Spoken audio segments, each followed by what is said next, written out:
ময়মনসিংহের ভালুকা উপজেলা লাল মাটির উঁচু ভূমি। এখানকার কাঁঠাল স্বাদে গন্ধে অতুলনীয়, রসে টয়টম্বুর।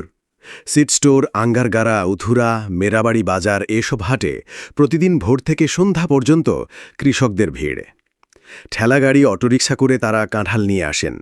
প্রতিদিন অর্ধ কোটি টাকার কাঁঠাল বিক্রি হলেও সংরক্ষণের অভাবে লাখ লাখ টাকার ফল পচে নষ্ট হচ্ছে। কৃষক জহিরুল ইসলাম বলেন, পাকা কাঁঠাল কম দামে বিক্রি করতে হচ্ছে, নইলে পচে যায়। আনতদার তোফায়েল জানান, ঢাকা সিলেটে কাঁঠাল যায়, কিন্তু পচনশীলতার কারণে কম দামে কিনতে হয়। স্থানীয় শিক্ষক জসিমউদ্দিনের স্বপ্ন একটি প্রক্রিয়াজাতকরণ কারখানা।